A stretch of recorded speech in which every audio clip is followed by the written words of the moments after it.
All right, let's begin with the class. And today, inshallah, we are going to cover 2A. And 2A is a very basic exercise in which we have to evaluate and change. We have to do evaluation and change subjects of a formula. And it's mainly deals with algebraic symbols and simple substitution and very simple questions. So as such, there is no need for any detailed explanation before covering the past papers. So we can directly start solving the questions, right? So let's start with question number 1 only. And definitely if you people think where you can participate, so I can ask for the participation as well. But थोड़ा सा मैं शुरू के सवालात करवाऊंगा, फिर participation की जब जरूरत होगी तो इंशाल्लाह I'll let you know. I'll let you people know. अच्छा, question 1 की if I start with question number 1, then we see that C is equals to 2D plus 1 upon 3D minus 1. C is equals to 2D plus 1 upon 3D minus 1. And in part number A, we are told to calculate the value of C when D is 1 upon 4. So we have been given the value of D and we have to find the value of C. So what we can do is we can simply substitute the value of D. So let's do that. C is equals to 2 times D plus 1 divided by 3 times D minus 1. अच्छा, ये भी देखते हैं हम कि ये paper 1 का सवाल है या पेपर 2 का है. IGCSE में तो we know that both papers are with calculator, but IGCSE में भी कहीं वो लिखता है कि without using a calculator and showing all your steps, showing all your working without using calculator, find the answer. तो वहां पर आपने all steps शो करने होते हैं. जब सारे स्टेप्स शो करने ही होते हैं तो फिर आंसर स्टेप से ही आ जाता है बगैर कैलकुलेटर के. मतलब यही होता है कि आपने कैलकुलेटर उन सवालों में इस्तेमाल नहीं करना होता. तो इसीलिए आप भी उसी तरह की प्रैक्टिस रखें. तब अगर मैं यहाँ पर बात करूं सी की वैल्यू निकालने के लिए, what I'm going to do, 2 times 1 upon 4 plus 1 upon 3 upon 4 3 times 1 upon 4 minus 1. 2 times 1 upon 4 हो जाएगा 1 upon 2. अच्छा, मैं इस तरह कर सकता हूँ ना, rather than writing a big fraction I can do like this 1 upon 2. ये हम सबको पता है कि कैंसलेशन होंगी. 2 1 2, 2 2 4, तो ये 1 upon 2 बन जाएगा. 1 upon 2 plus 1, 1 upon 2 plus 1 divided by 3 upon 4 minus 1.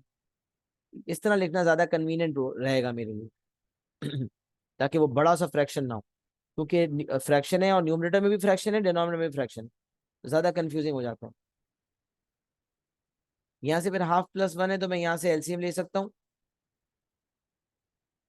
2 मैंने एज ए एलसीएम ले लिया तो ऊपर 1 आ गया और नीचे आ गया. ये आपको हम सब जानते हैं कि the LCM of 2 and 1 is 2. So this 1 will remain 1, and because over here the denominator was 1 but has now become 2, so this numerator will also be multiplied by 2. 1 जब 2 से मल्टीप्लाई होगा तो आंसर हो जाएगा 2.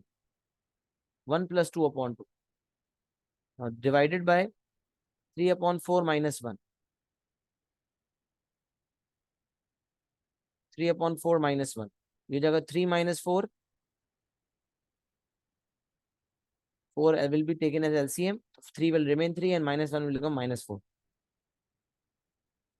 देखिए, मैं हालांकि उसको बहुत वर्किंग को थोड़ा कम कर सकता था, बट मैं ज़्यादा डिटेल में वर्किंग कर रहा हूँ ताकि आप लोग क्लियर हैं. तो this is 3 upon 2, 3 upon 2 divided by minus 1 upon 4. अच्छा, मैं जब डिवीजन मल्टीप्लाई में कन्वर्ट होता है तो क्या करना पड़ता है? यस, क्या करते हैं? Yes Zoya. You reciprocate. Yes, we reciprocate. Perfect. अच्छा, this is 3 minus 4 is minus 1. So it's minus 1 upon 4. It will become 4 upon minus 1. अच्छा, always remember जो माइनस की साइन होती है, ये न्यूमरेटर में हो या डिनोमिनेटर में हो, it is in the middle. ये बीच में होती है. माइनस की साइन न्यूमरेटर में हो या डिनोमिनेटर में हो, it is in the middle only. वो बीच में होती है. तो उसको न्यूमरेटर में लिखें, डिनोमिनेटर में लिखें, बीच में लिखें, सब सही है. यहाँ से अगर आप कैंसिलेशन करें 2 1 2, 2 2 4, ये जगह 3 2 6, 6 upon minus 1 is minus 6. 3/2 multiply by 4/-1, 2 और 4 कैंसिल हो गए, 3 2 6/-, 6/-1 इज -6। वैल्यू ऑफ सी निकालनी थी, the value of C is -6। सही है, वैल्यू ऑफ सी इज -6। सही हो गया आपका पार्ट नंबर ए हो गया ये। फिर आपका part number B, express D in terms of C. D को इन टर्म्स ऑफ सी निकालना है। अब देखें, ये बच्चों को समझ नहीं आता कि क्या करना है। What is the meaning of D in terms of C, मतलब समझ लें। पहला पहला सवाल करवा रहा हूं ना, तो समझा रहा हूं। C in terms of D means C is the subject and the expression that we have is in terms of D. If C is the subject, we say C in terms of D. Subject मतलब जो चीज बिल्कुल अकेली होती है ना, जो अलग से लिखा होता है, that is called the subject of the formula. So C is the subject. This means C in terms of D, we have already given, we have been given C in terms of D already by the examiner. Now we have to express D in terms of C. D in terms of C का मतलब है make D the subject.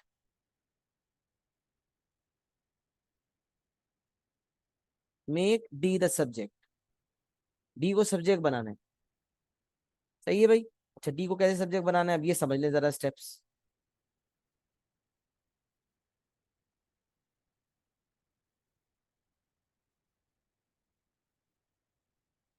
Make D the subject, right, you have to make D the subject. How can you do that? सबसे पहले you will cross multiply, क्योंकि ये fraction है, तो D को सब्जेक्ट बनाने के लिए आपको क्रॉस मल्टीप्लाई करना पड़ेगा। तो सी को आप 3D-1 से मल्टीप्लाई करें पहले। सी को 3D-1 से मल्टीप्लाई करें, क्या हो जाएगा भाई? 3DC लिख दें या 3CD लिख दें। 3CD minus C is equal to 2D+1। 3CD minus C is equals to 2D+1. Then you have to make D the subject. Now जिसे सब्जेक्ट बनाना हो उसे एक तरफ लाया करें। तो 3CD minus 2D is equals to C+1। अच्छा, prefer ये किया करें कि माइनस की साइन कम से कम हो। अब एक बच्चा ये भी कर सकता था कि +1 को यहाँ -1 कर देता, तो -C-1 हो जाता, और 2D माइनस 3CD कर देता। डीज एक तरफ तो हो जाते, लेकिन फिर उससे माइनस बहुत बहुत ज्यादा दफा आ जाता। तो the better approach was shift in such a way that negative signs are avoided. हालांकि आंसर में कोई फर्क नहीं पड़ता, आंसर वही होता है, लेकिन माइनस साइन ज्यादा होती है ना, तो कंफ्यूजन बढ़ जाती है, गलती के चांसेस बढ़ जाते हैं। तो try to avoid the minus sign as much as possible. तो अब मैंने कहा भाई माइनस सी को मैं वहां ले जाता हूँ, तो C plus minus C will become positive C+1, और 2D यहाँ आ जाएगा, तो 3CD माइनस 2D हो जाएगा। अच्छा, यहाँ से I will take D as common. D को इन टर्म्स ऑफ सी चाहिए, मतलब डी को सब्जेक्ट बनाना है, तो डी को जिसे सब्जेक्ट बनाना हो उसे एक तरफ लेकर आए, उससे सबको एक तरफ गैदर करें। तो डी के दोनों टर्म्स को एक तरफ गैदर करके डी को कॉमन ले लिया। डी को कॉमन लिया तो ये बन गया 3C-2। 3C-2 is equal to C+1।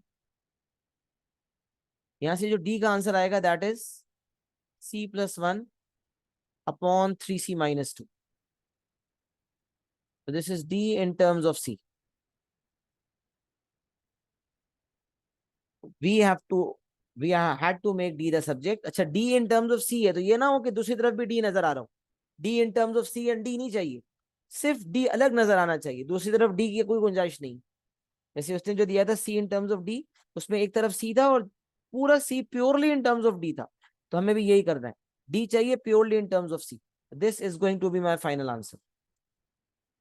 D is equals to C+1/3C-2.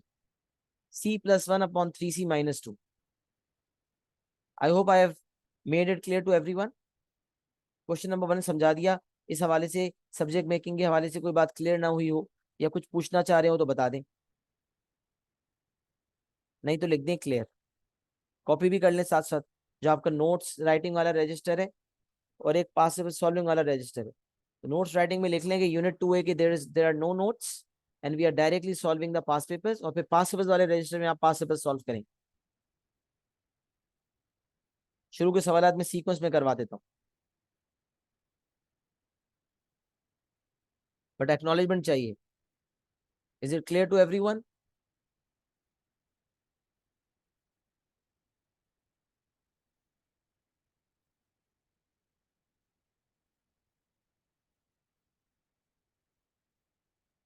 Yes, everyone's acknowledgement is required.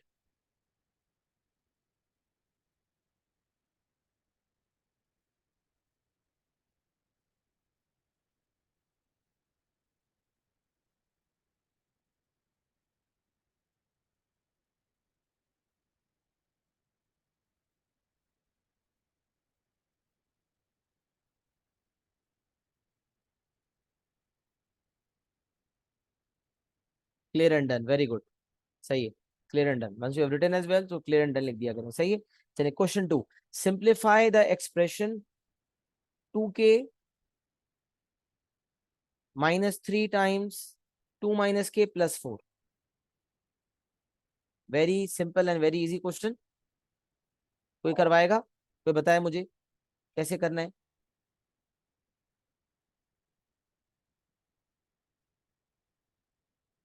जी खंसा, कर सकती हैं आप? 2k minus 3 times 2 minus k plus 4 कैसे सिंप्लीफाई करेंगे इसको? Do you know?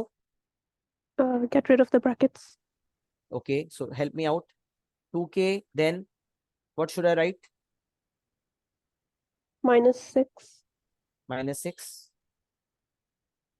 minus 3k. minus 3k, are you sure? नहीं, plus. हाँ, यहाँ भी माइनस है, यहाँ भी माइनस है, तो -3 को -k से मल्टीप्लाई करना है, तो minus minus plus, this will become +3k। ये देखें, साइंस में बहुत ध्यान रखें, +3k, साइन हमेशा नंबर के पीछे होती है। ये हो गया +3k। देन -12। कैसे -12? +4 ब्रैकेट के अंदर है, नहीं। तो फिर उसका क्या लेना देना -3 से? तो we have to just write +4। -3 जो है वो सिर्फ 2 और -k से मल्टीप्लाई हो रहा है, तो -3 into +2 is -6 and -3 into -k is +3k, और +4 एज इट इज कॉपी हो जाएगा। अब आंसर क्या आएगा ये बताएं। जी घनसा, आंसर बता सकती हैं आप? सिंप्लीफाई नहीं हुआ, ये ब्रैकेट ओपन करने का कहा था वो हो गया। अब क्या करें next step? 3k plus 2k। Okay, what will you get? 5k। 5k, very good. और फिर -2। Very good, -6 + 4 is -2, perfect. It's 5k -2 and this will be my final answer. Thank you. 5k -2, final answer. सही है जी, ये आ गया आपका question number 2।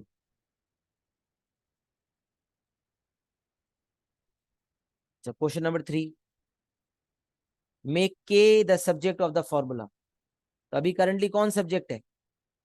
मैं आपसे पूछूं what is the subject of the formula, तो क्या सब्जेक्ट है currently? C is the subject. Very good Zoya, chat पे सबसे पहले जोया का जवाब आया। एक्टिवली पार्टिसिपेट करें, जल्दी जल्दी जवाब दें।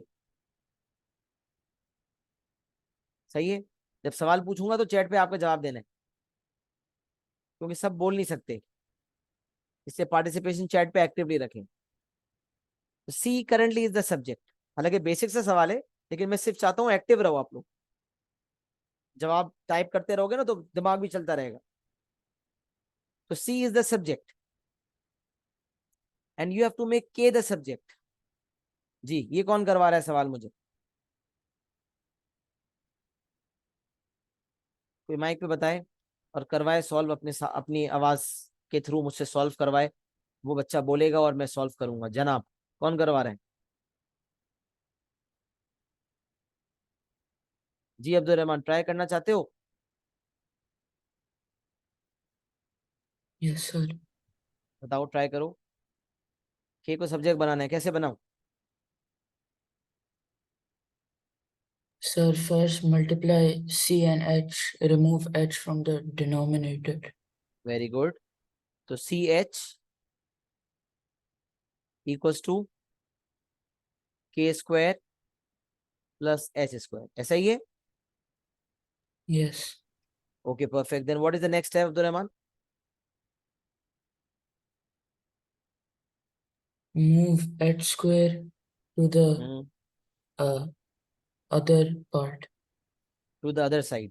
Okay, so this will become ch minus h square equals to K square में यहाँ लिखूं या इक्वल्स टू के स्क्वायर में यहाँ लिखूं, एक ही बात है, राइट?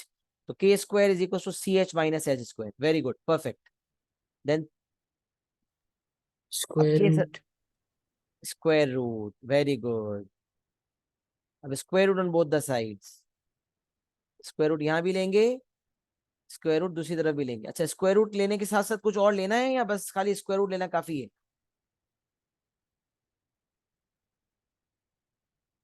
जी, स्क्वायर रूट जब लेते हैं तो मैंने कुछ बताया है कभी कि कुछ और लेना होता है या नहीं?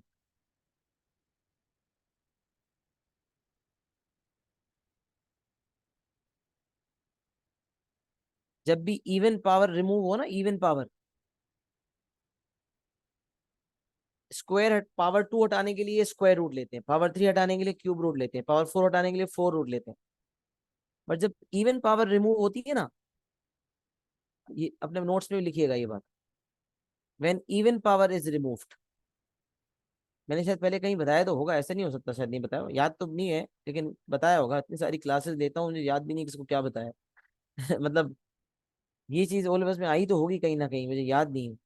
When even power is removed, take plus minus on the other side, take plus minus on the other side. जिस तरफ जहां से स्क्वायर हटाया वहां नहीं, जिस दूसरी तरफ स्क्वायर रूट लिया वहां प्लस माइनस आएगा। तो जिस तरफ स्क्वायर था वहां स्क्वायर रूट लिया, दूसरी तरफ भी स्क्वायर रूट लिया, लेकिन साथ साथ प्लस माइनस भी लिया। ये याद रखें क्योंकि टू इवन पावर है। फिर आप टू को और रूट को काट देंगे, यहाँ आपका आ जाएगा के,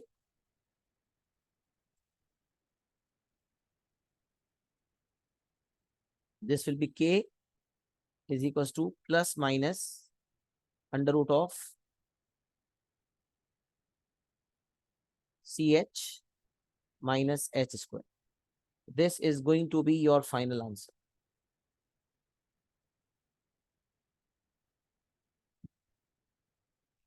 सही है जनाब? तो ये जो है वो अब्दुल रहमान ने सारे स्टेप सही बताए सिवाय प्लस माइनस के। शायद ये किसी और को भी समझ में नहीं आ रही थी बात, इसीलिए किसी ने पार्टिसिपेशन नहीं की थी।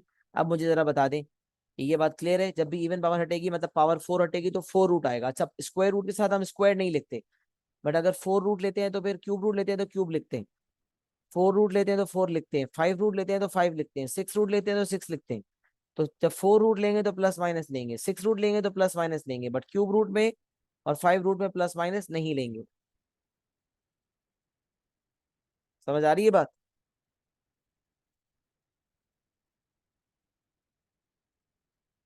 तो ये क्वेश्चन 3 हो गया आपका। अच्छा, क्वेश्चन 4 देखते हैं।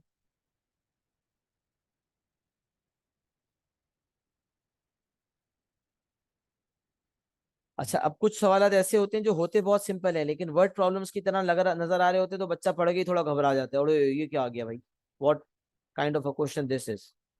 तो क्वेश्चन 4 इसी तरह का सवाल है कि लिखने को बहुत कुछ है, करने को बहुत कम है। लिखा हुआ इतनी लंबी कहानी है जैसे पता नहीं कितनी कॉम्प्लेक्स सिनेरियो दे दिया, जबकि सवाल में करना कुछ खास नहीं है। तो source of light is observed from a distance of d meters. A source of light is observed from a distance of d meters. d metre से एक सोर्स ऑफ लाइट को ऑब्जर्व किया। The amount of light received L units is given by the formula L is equals to K over D square, where K is a constant. The source of light is observed from a distance of d meters.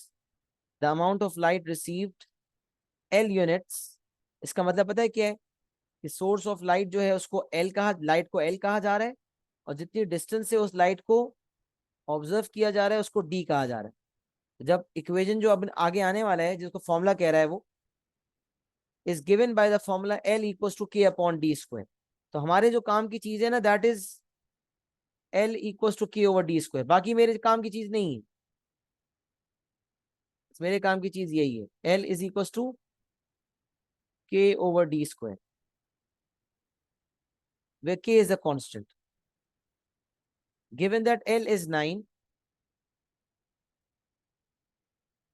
when D is 2. L 9 है जब D 2 है। Calculate the value of K. तो ये हमेशा उसूल याद रखें, जब आपके पास दो वेरिएबल्स होते हैं, जैसे यहाँ पर one variable is L, amount of light, and दूसरा वेरिएबल है D, the distance D metres from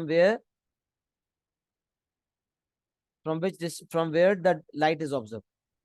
दो वेरिएबल्स हैं और मुझे कांस्टेंट निकालना है, तो I should be having one pair of values given. तो L9 एंड D2 ये मुझे दोनों दी हुई हैं, तो मैं L की जगह पे 9 सब्स्टिट्यूट करूंगा, D की जगह 2 सब्स्टिट्यूट करूंगा, तो I will get K। The first part is very simple. What you have to do is just have to put in the equation L is equals to K over D square. It's K over 2 square. K का answer आ जाएगा 9 multiplied by 4 which is 36. 4 9s are 36. तो K की value आपकी आ गई 36। अच्छा, यहाँ पीछे जो आंसर लिखा हुआ था plus minus CH minus H square आ रहा था ना मेरा, तो यहाँ H कॉमन लेके C माइनस एच लिखा हुआ था, बट H कॉमन लेना जरूरी नहीं था, ये समझ लें। यहाँ पर कोई बंदा अगर ये पिछले सवाल के मैं का अचानक मैं आंसर देख लेता हूँ, plus minus CH minus H square, ये भी आंसर के तौर पे एक्सेप्ट हो सकता था, ऐसा कोई मसला नहीं। सही है। अभी हम बात कर रहे थे पार्ट ए की, तो पार्ट ए का आंसर मेरा क्या आ रहा है 36। K equals to 36। अच्छा, ये हो गया मेरा part number A. Then I talk about part number B.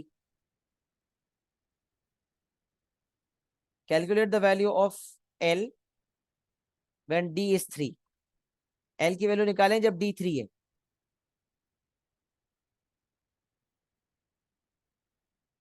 Calculate the value of L when D is 3।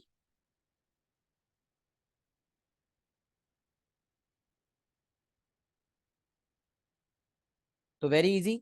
अब जो equation L equals to K upon D square था वो मेरा बन गया L is equals to 36 upon D square. Now L when D is 3, L निकालना है जब D 3 है। L हो गया 36 अपॉन 3 स्क्वायर, तो 36 अपॉन 9 इज 4। और ये भी उसूल है, जब कांस्टेंट के आ गया तो अब L एंड D के टर्म्स में एक इक्वेशन आ गया। अक्सर पूछता है find an equation connecting L and D, तो इक्वेशन कनेक्ट करने वाला हो गया L equals 36 upon D square. Now when we have an equation that connects L and D, so if we are going to substitute D, we are going to get L. If we are going to substitute L, we are going to get D. अगर एक equation होगा तो एक variable डालेंगे तो दूसरा आएगा, दूसरा डालेंगे तो पहला आएगा। यहाँ पर D दिया हुआ था पार्ट बी में, तो L आ गया। अब पार्ट सी में D निकालना है जब L 100 है, L की जगह पर रख दिया 100, ये हो जाएगा 36 अपॉन D स्क्वायर।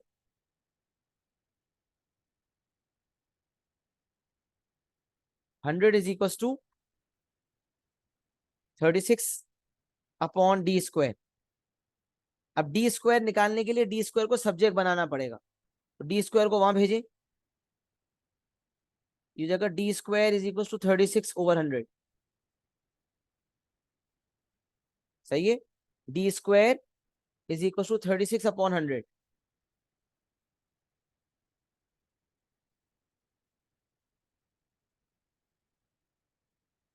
अच्छा ये भी P1 का सवाल है, ये P1 था, ये P2 था, खैर इसमें तो काम P1 वाला ही लग रहा था, बिल्कुल सिंपल। ये भी P1 मेक किए थे सब्जेक्ट, ये भी है तो पेपर 2 का सवाल, बट करना काम P1 वाला ही है, कैलकुलेटर का कोई काम ही नहीं है यहाँ पर। ये again this is paper 1 question, without calculator this needs to be done. तो आपने जब L डाला 100 इक्वल 36 अपॉन डी स्क्वायर हो गया, क्रॉस मल्टीप्लाई किया, डी स्क्वायर को आपने वहां भेजा और 100 को आपने यहाँ भेज दिया, तो डी स्क्वायर इक्वल 36 अपॉन 100 हो गया। तो D square equal 36 divided by 100, यहां से आपके पास डी की वैल्यू आ जाएगी। अच्छा अब डी की वैल्यू कैसे निकालेंगे, मैं वर्किंग यहाँ कर रहा हूँ। अगेन कोई बताएगा डी की वैल्यू क्या आएगी और कैसे आएगी? यस,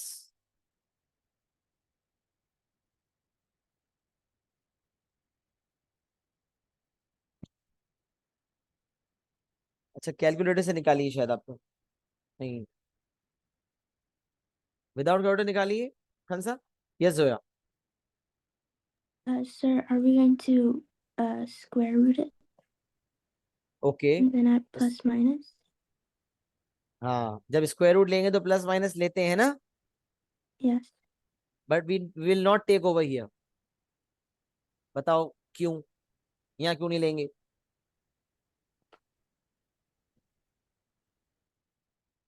कौन बताएगा कि यहाँ प्लस माइनस क्यों नहीं लेंगे? वैसे तो लेते हैं, यहाँ नहीं लेंगे। अभी आपने सिर्फ ऊपर बताया प्लस माइनस लेना है, नीचे कह रहे नहीं लेंगे, ये क्या कर रहे हैं हमारे साथ?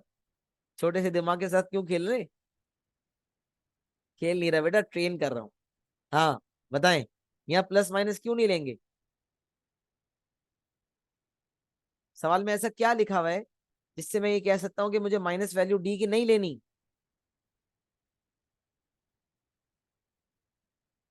क्योंकि डी सिर्फ एक सिंबल नहीं है, डी डिस्टेंस है, डिस्टेंस।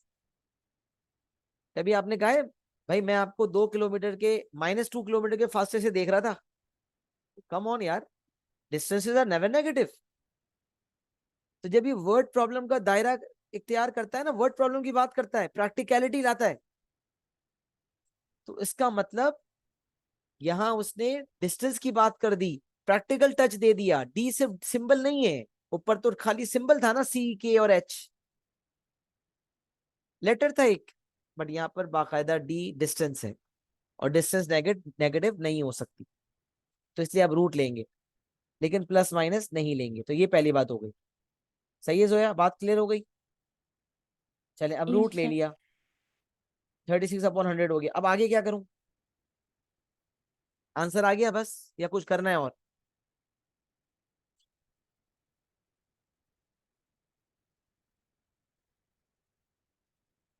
दोनों तरफ स्क्वायर रूट लिया तो डी स्क्वायर का डी हट गया, डी स्क्वायर का स्क्वायर हट गया, दूसरी तरफ रूट आ गया, 36/100 रूट के अंदर आ गया। फिर क्या करूं?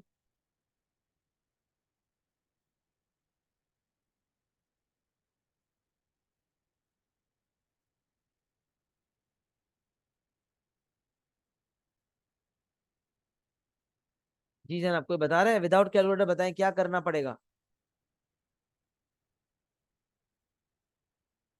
ये उसूल याद रखें बेटा, नहीं बता सक रहा कोई भी।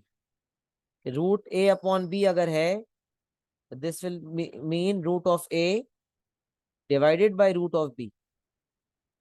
मल्टीप्लाई या प्लस, मल्टीप्लाई या डिवाइड में ऐसा हो सकता है, root of A multiply by B है, this can be written as root of A multiply by root of B. But अगर root of A plus B है तो this can not be equals to root of A plus root of B. ये बच्चे ना ए level में हमारे पास आते हैं तो भी ये गड़बड़े करते हैं, ये मैंने लिख दिया। इसी तरह root of A plus minus होगा तो प्लस माइनस नहीं हो सकता, मैं यही माइनस की साइन लगा देता हूँ, ये बताने के लिए कि अगर root of A plus B है तो root of A plus root of B नहीं हो सकता, और अगर root of A minus B है तो root of A minus root of B नहीं हो सकता। नॉट इक्वल टू लगा दिया, तो प्लस माइनस में ये चीज वैलिड नहीं है, बट डिवीजन हो रही हो या मल्टीप्लीकेशन हो रही हो तो ये चीज वैलिड है। इस रूल को मद्देनजर रखते हुए क्या करूंगा, रूट 36 पे भी लगाऊंगा और रूट 100 पर भी लगाऊंगा। रूट 36 पे लगेगा तो हो जाएगा 6, और 100 पे लगेगा तो हो जाएगा 10।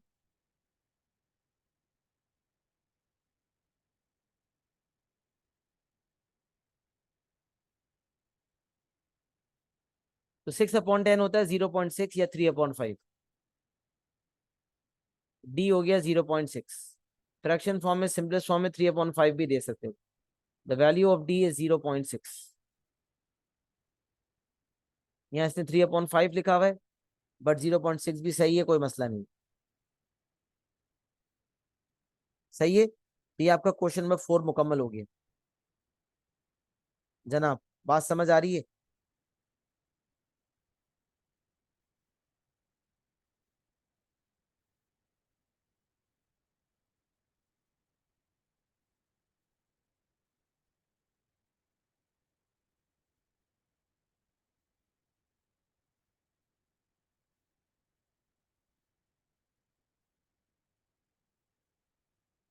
Is it clear to everyone?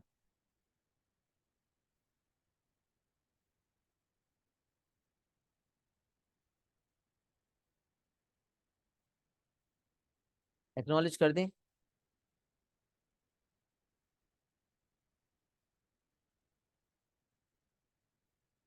चलें, अल्हम्दुलिल्लाह, everyone is clear till question number 4। Copy भी कर लिया? चलें, अल्हम्दुलिल्लाह।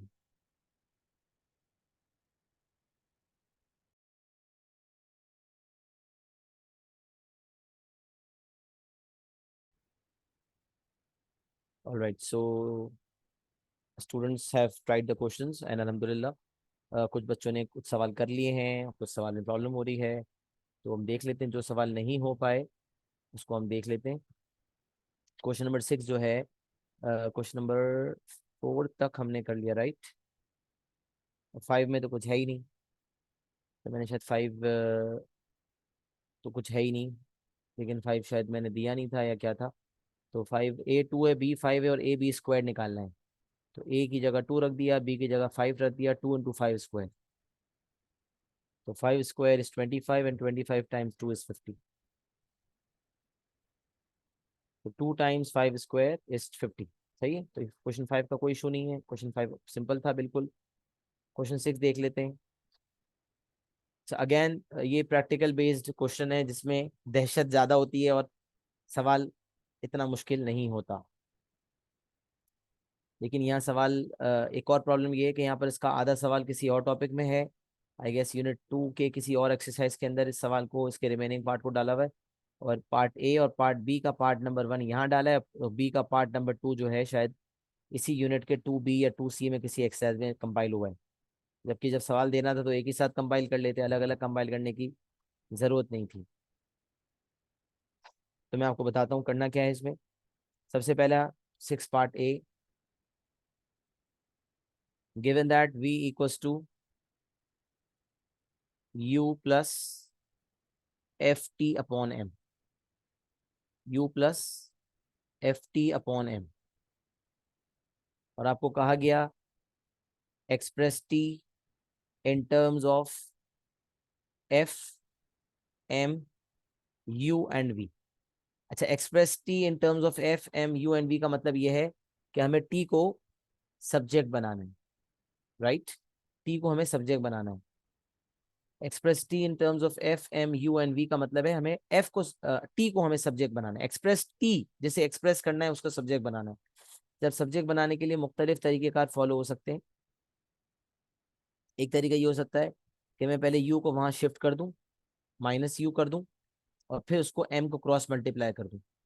और ये भी हो सकता है कि पहले मैं यू अपॉन 1 है और एफ टी अपॉन एम है, तो 1 और m का एलसीएम ले लूं और उसके बाद फिर क्रॉस मल्टीप्लाई करूं। तो दोनों पॉसिबिलिटीज मेरे पास मौजूद थी। तो मैंने कहा एक काम करते हैं, पहले शिफ्ट ही कर देते हैं। v minus U is equal to F T upon M, फिर मैंने m को वहां मल्टीप्लाई किया तो ये हो गया M V minus M U, या मैं m bracket v minus U भी कर सकता हूँ। m bracket v minus U भी कर सकता हूँ। तो m bracket v minus U is equal to F T और फिर अगर मुझे जो है टी को सब्जेक्ट बनाना है, ये हो जाएगा m bracket v minus U upon f।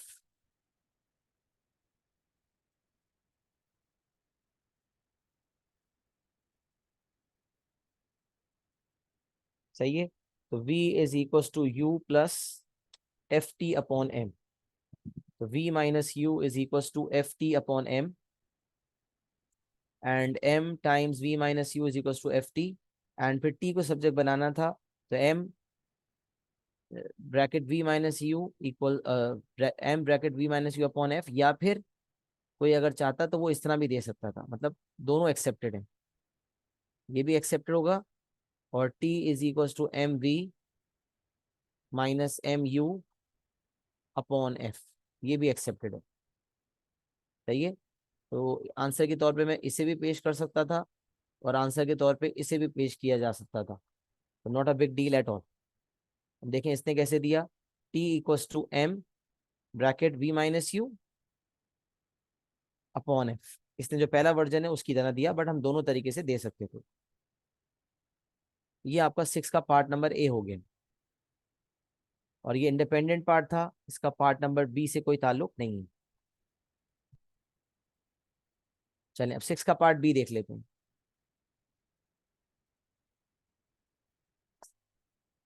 6 का पार्ट बी है, an elastic string hangs from a nail N. एक नेल एन है, वहां से एक इलास्टिक स्ट्रिंग जो है, an elastic string hangs from a nail N. एक इलास्टिक स्ट्रिंग हैंग हो रही है। इलास्टिक स्ट्रिंग क्या होती है, जिसमें इलास्टिसिटी होती है, दैट इज स्ट्रेचेबल, जो स्ट्रेच हो जाए, मतलब उसमें इलास्टिसिटी है। तो an elastic string hangs from a nail N when a mass of m grams is attached to its lower end। अब जब इलास्टिक स्ट्रिंग है तो उसकी वो खिंचेगी, राइट। इन इलास्टिक जब लिखा हो ना, इसका मतलब दैट इज नॉट स्ट्रेचेबल। जैसे रबर बैंड इज इलास्टिक, क्योंकि वो स्ट्रेच होता है। तो an elastic string hangs from a nail end when a mass of m grams is attached to its lower end। lower end की तरफ mass attach हुआ, the elastic is stretched so that its total length is x centimeters as shown in the diagram।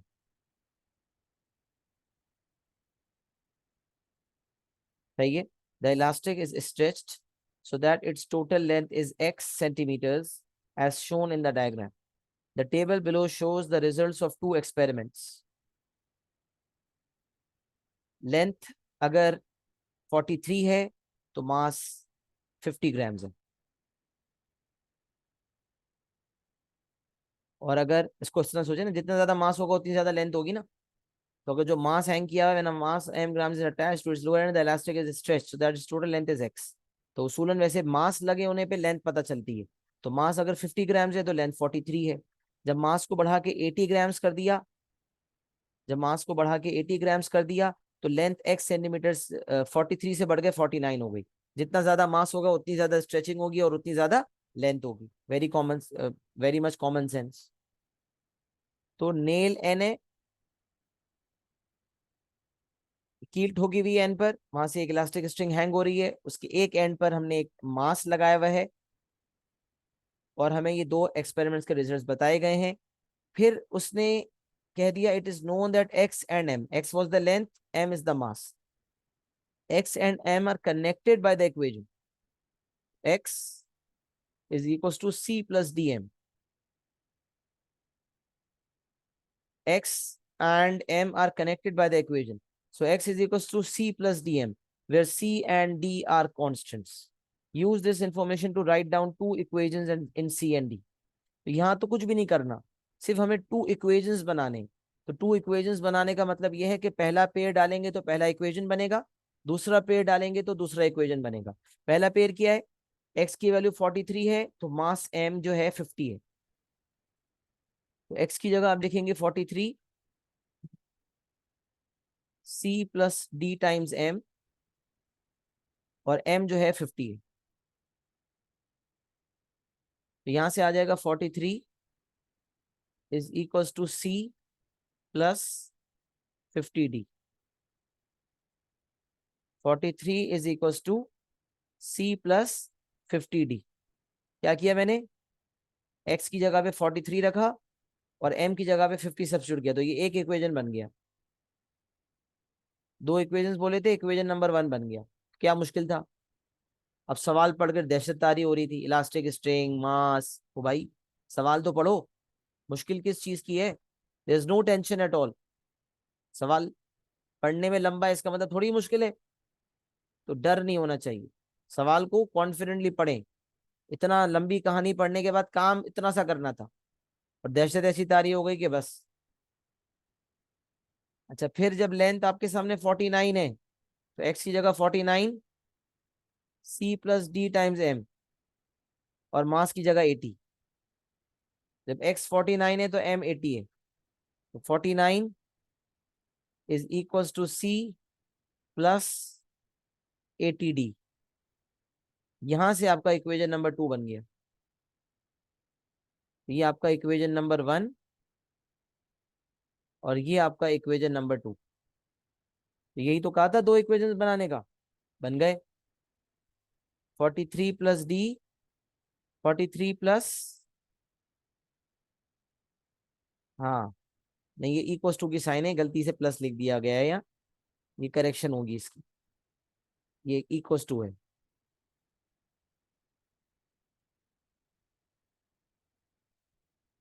So 43 is equals to C plus D times 50। इसने इसको 50D लिखना भी मुनासिब नहीं समझा, खाली ऐसे ही मार्क्स आंसर दे दिया, क्योंकि एक्सेप्ट हो सकता है लेकिन हम सिंप्लीफाई, हम D इंटू 50 से बेहतर 50D लिखेंगे। और 49 is equals to C plus 80D। ये आपका 6 का पार्ट भी मुकम्मल हो गया। क्वेश्चन 6, जितनी दहशत तारी हो रही थी वो ऐसा सवाल नहीं था, सवाल आसान था। अच्छा, फिर क्वेश्चन नंबर 7 बोला गया। 7 का एक पार्ट हो गया था, एक नहीं हुआ था, पूरा ही कर लेते हैं। Given that S equals to RV upon 3V minus 1। तो पहले पार्ट में कह रहा है calculate the value of S when R is 100। S निकालना है, R 100 है, तो RV है ना, तो R 100 हो गया, V हो गया -13। तो 100 into -13 divided by 3 times V minus 1। V है -13 -1। अच्छा, 100 इंटू -13 ये हो गया -1300,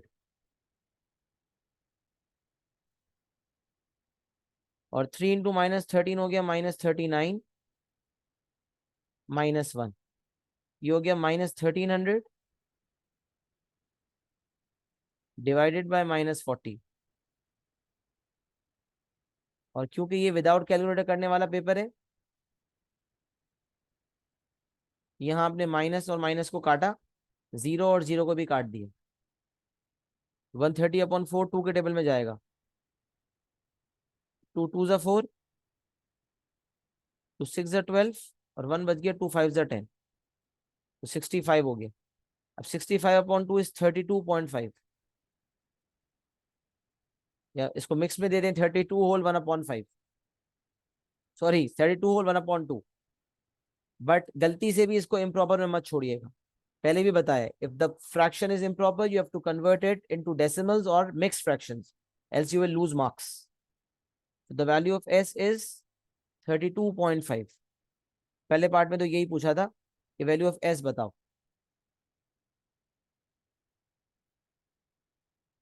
अच्छा, फिर पार्ट बी में क्या कह रहा है, पार्ट बी में कह रहा है express V in terms of R and S। तो ये तो हमने ऊपर भी इस तरह का सवाल देखा था। Express V in terms of R and S का मतलब V को सब्जेक्ट बनाना है। अच्छा, 32.5 कैसे आया भाई, 65 है तो 60 अलग कर लें, 5 अलग कर लें, 60 का हाफ 30 हो गया और 5 का हाफ 2.5 हो गया, तो 30 और 2.5 को ऐड कर दें तो 32.5 हो गया। अच्छा, express V in terms of R and S, तो इसका मतलब V को सब्जेक्ट बनाना है। अब देखिए V को सब्जेक्ट बनाने के लिए आपको नजर आ रहा है V दो जगह, यहाँ भी V नजर आ रहा है, यहाँ भी V नजर आ रहा है। दुरेमान आपने कर लिया ना। Yes, ये वाला sir. सवाल जरा बताओ कैसे किया, मुझे गाइड करते जाओ, क्या करूं? Sir, I did not write the question properly. क्या लिखा था? Sir, I could not see 3 at the bottom. I wrote okay S equals GV 3V minus 1. Okay, this means you got the wrong answer. Yes. But can you give it a try? Even if you have written it wrongly, can you give it a try right now?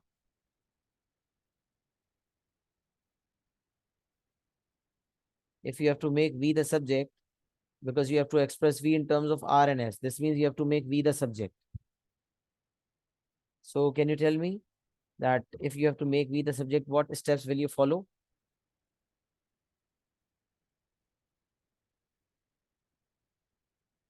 Ji Khansa, part B में फंस गई थी। हाँ अब्दुल रहमान बता रहे हो? Sir, we have to first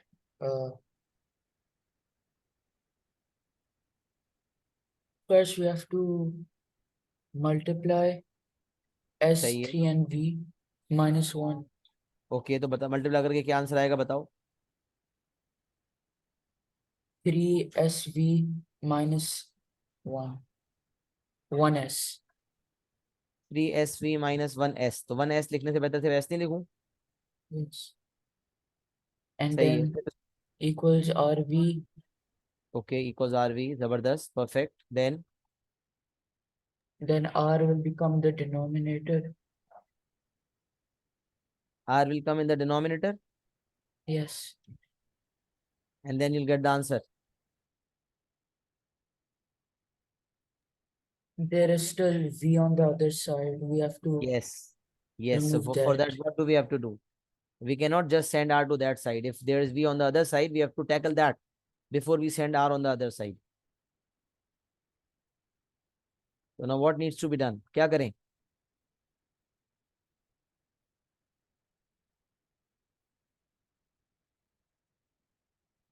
Yes, Khansa.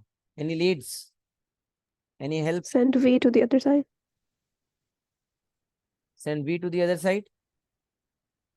You are saying sending V to the other side means cross multiply?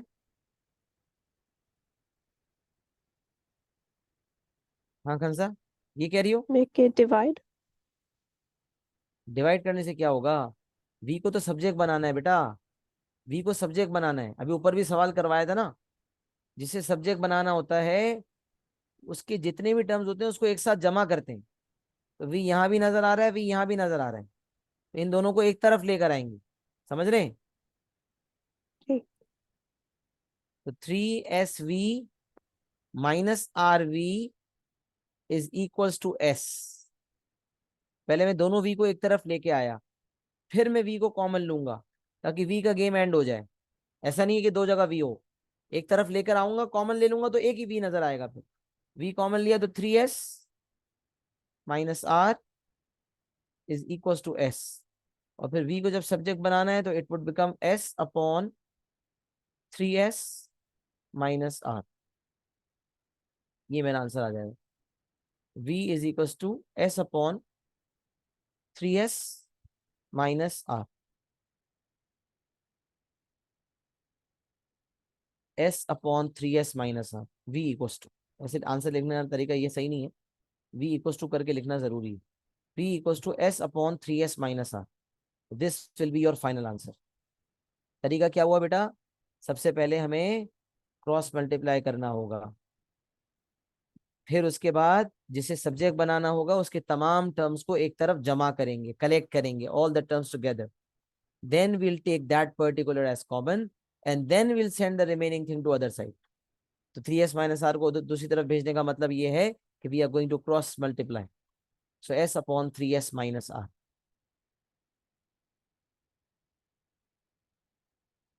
Yes, I guess कुछ समझ आ रहा है?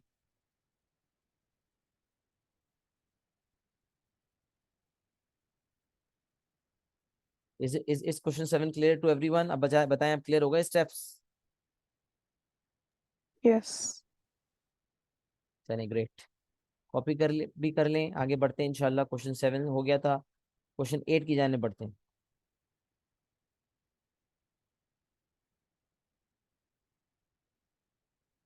नाइन 10 वैसे ही सिंपल है, वो आप लोग कर ही लिए थे, तो 8 ही कर लेते हैं आखिरी सुकून से। बाकी 11 भी आप लोग कर ही रहे थे, इंशाल्लाह हो जाएगा। बाकी मजीद ट्राई कीजिएगा, मैं अपलोड करूंगा इंशाल्लाह, होपफुली पास पेपर्स। तो फिर ट्राई करके नेक्स्ट क्लास में बताइएगा, हो जाएगा इंशाल्लाह। सही है, तो अभी हम क्वेश्चन नंबर 8 कर लेते हैं।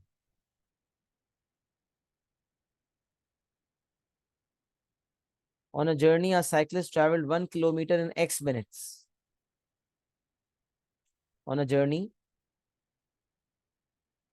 a cyclist traveled 1 kilometer in X minutes. सही है। On a journey, a cyclist traveled 1 kilometer in X minutes. On a second journey, तो मैं लिखता हूँ journey 1 distance equals 1 kilometer and time equals X minutes. अब आगे journey 2. On a second journey, the cyclist traveled for Y hours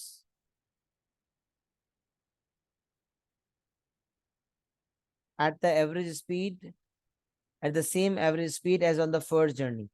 अब यहाँ मुझे time पता है जर्नी 2 का, तो टाइम है Y hours। जर्नी 1 की डिस्टेंस 1 किलोमीटर है और टाइम X मिनट्स है, और जर्नी 2 का जो टाइम है वो है Y hours। जर्नी 2 का जो टाइम है वो Y hours है, लेकिन स्पीड नहीं पता। हाँ, स्पीड ये बोल रही है कि एवरेज स्पीड वही है, एवरेज स्पीड बता रहा है कि एवरेज स्पीड जो है सेम एज जर्नी 1 है, सेम एज जर्नी 1 है। इसका मतलब जर्नी 1 की स्पीड निकालनी पड़ेगी, एवरेज स्पीड। जो जर्नी 1 की एवरेज स्पीड होगी वही जर्नी 2 की एवरेज स्पीड होगी। तो एवरेज स्पीड का फॉर्मूला होता है, ट्रायंगल पढ़ाया जाता है ना, टाइम डिस्टेंस और स्पीड के कनेक्शन के लिए। Distance, speed and time. यहाँ इस तरह से सिखाया जाता है कि अगर आपको डिस्टेंस निकालनी है तो the formula will be speed into time, क्योंकि सेम लेवल पर है। अगर आपको स्पीड निकालनी है तो speed is equal to distance upon time, क्योंकि अलग अलग लेवल्स पर है, एक ऊपर एक नीचे। और अगर टाइम निकालना है तो डिस्टेंस अपॉन स्पीड। तो distance is equal to speed into time, speed is equal to distance upon time, time is equal to distance upon speed. तो कह रहा है जर्नी 2 की एवरेज स्पीड वही है जो जर्नी 1 की एवरेज स्पीड है।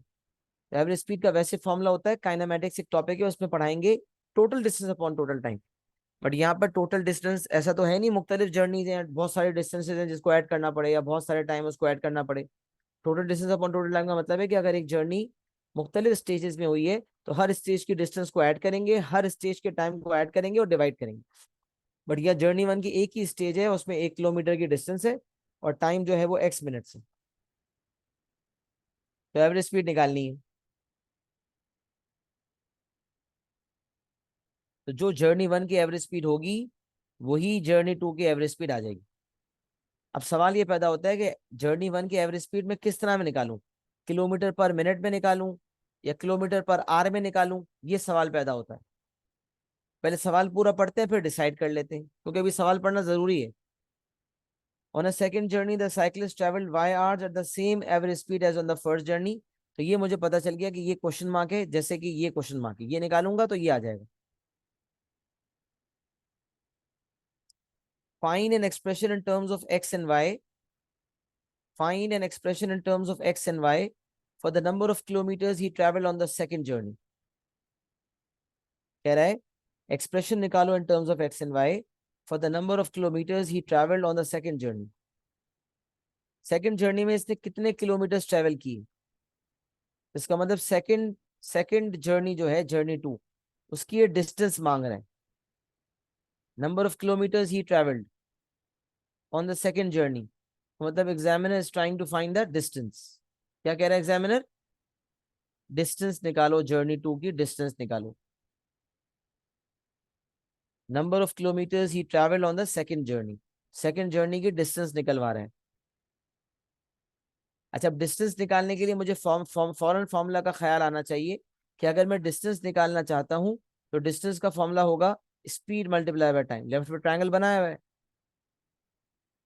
तो मैंने कहा स्पीड जो है मुझे नहीं पता, लेकिन अलबत्ता टाइम मुझे पता है, आवर्स में है। स्पीड नहीं पता, अलबत्ता टाइम दिया हुआ है वाई आवर्स। कैसे? स्टेप बाय स्टेप मैं करवा रहा हूँ। मैं, मेरे लिए आसान होता, मैं सोल्यूशन कर सकता हूँ फौरन फौरन, लेकिन मैं सोल्यूशन नहीं कर रहा फौरन फौरन। मैं कोशिश करता हूं कि मैं ऐसी अप्रोच से समझाऊं कि आप भी ये कनेक्ट कर सकें कि जब एग्जाम हॉल में आप बैठे हुए हैं तो आपने किस तरह से थिंकिंग प्रोसेस करना है। How do you actually have to think, क्या प्रोसेस होगा, किस प्रोसेस से आप एग्जाम में सोचेंगे, कैसे दिमाग की तारें कनेक्ट होंगी, कैसे आपको घंटी बजेगी, ये चाहता हूं कि आपको समझ आ जाए।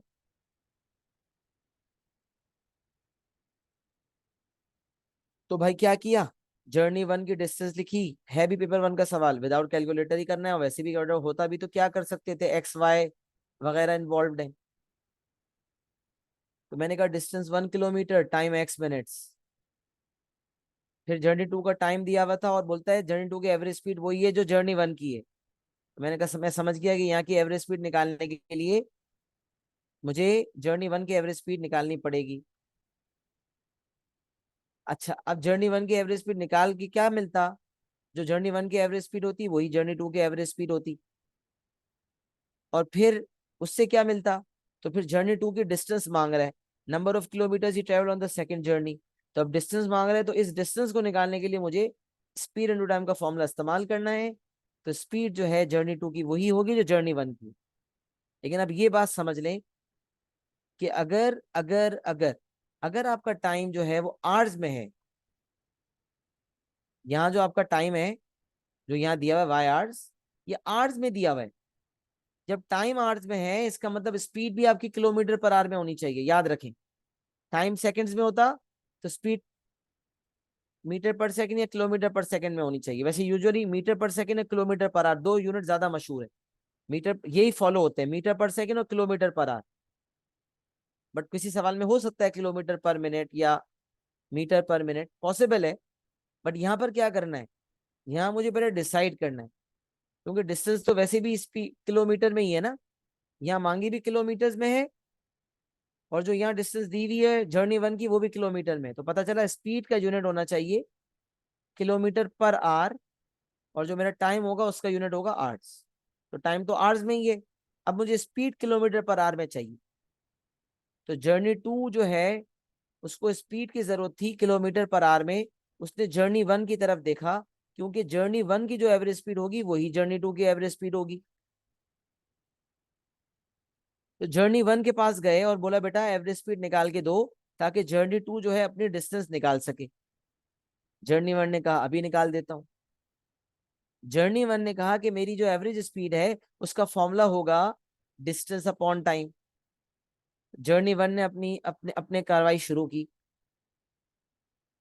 और उसने कहा मैं निकालता हूँ speed upon distance upon time से। अच्छा, वैसे average speed total distance upon total time होती है, बट यहाँ पर मैंने कह दिया ना कि टोटल डिस्टेंस की कोई कहानी नहीं है, एक ही डिस्टेंस दी हुई। तो डिस्टेंस अपॉन टाइम, डिस्टेंस कितनी है भाई, डिस्टेंस तो किलोमीटर में ही चाहिए थी, तो डिस्टेंस 1 किलोमीटर है, और टाइम दिया हुआ है मिनट्स में, जबकि मुझे स्पीड चाहिए थी किलोमीटर पर आवर में।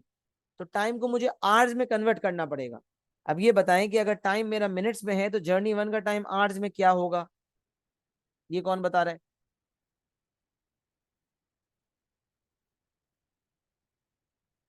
टाइम में मुझे मिनट्स में दिया हुआ है ना, लेकिन एवरेज स्पीड अगर मुझे किलोमीटर पर आवर में चाहिए तो मुझे टाइम आवर्स में निकालना पड़ेगा। तो टाइम आवर्स में कैसे निकलेगा ये बताएं।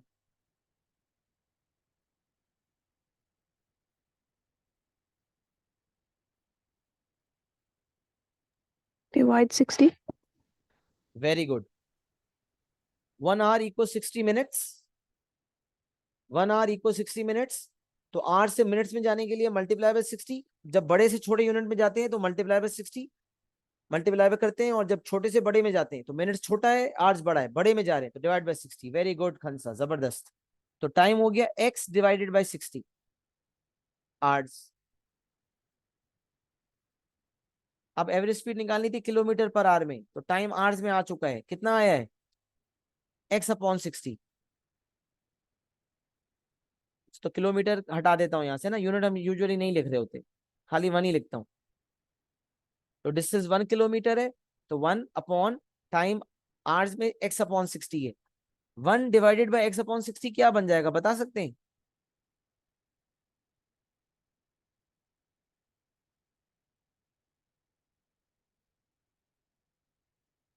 वन अपॉन x अपॉन 60 क्या बनेगा?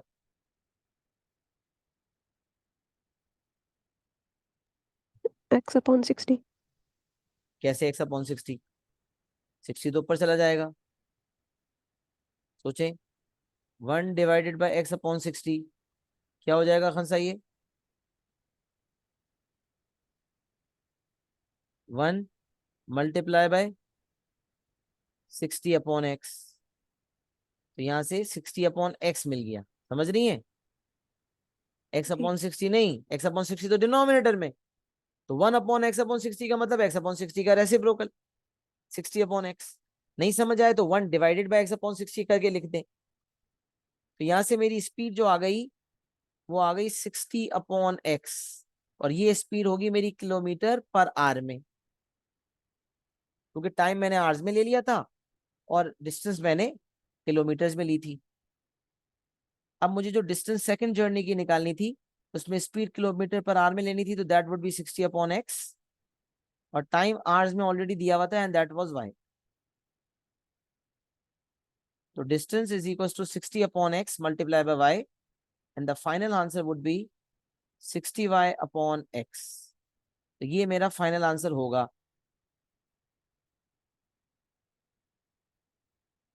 Distance is equal to 60y divided by x, and that will be in kilometers definitely। Kilometres में मांगी थी तो किलोमीटर्स में आ गए, 60y upon x, 60y upon x kilometre, distance is 60y upon x, और अगर यूनिट लिखते हैं तो इट वुड बी किलोमीटर, क्योंकि किलोमीटर में ही मांगी थी।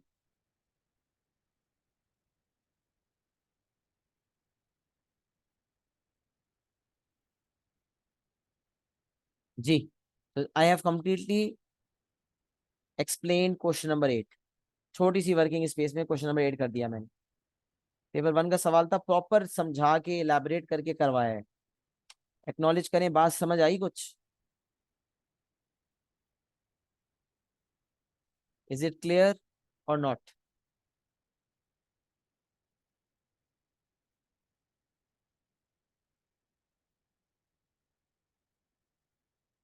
yes, please give an acknowledgement। is it clear to everyone? चलें, अल्हम्दुलिल्लाह क्लियर हो गया। और हमने जो है पहले 8 questions I guess we have done in sequence. We have done started from question number 1 and we have done all the questions till question number 8। 1 2 3 4 5 6 7 and 8। सही है। अब 8 तक सवालात हो गए हैं, इस यूनिट के अंदर क्वेश्चन है ही 23 तक, और सिंपल क्वेश्चंस हैं। तो इसमें आप लोग सारे क्वेश्चंस इंशाल्लाह नेक्स्ट क्लास तक ट्राई करके लाइएगा। फिर जो LMS पे इंशाल्लाह आई विल अपलोड, और फिर जो मसले मसाइल होंगे वो मेरे पास मुझसे पहले डिस्कस करेंगे। इसके मसले मसाइल हल होंगे तो फिर हम इंशाल्लाह नेक्स्ट यूनिट की जानिब बढ़ेंगे। सही है। तो आज की क्लास का इंशाल्लाह यहीं पर इख्तिताम करते हैं। अपना बहुत सारा ख्याल रखिएगा, मुझे दुआ में याद रखिएगा। अस्सलामु अलैकुम व रहमतुल्लाहि व बरकातुहू।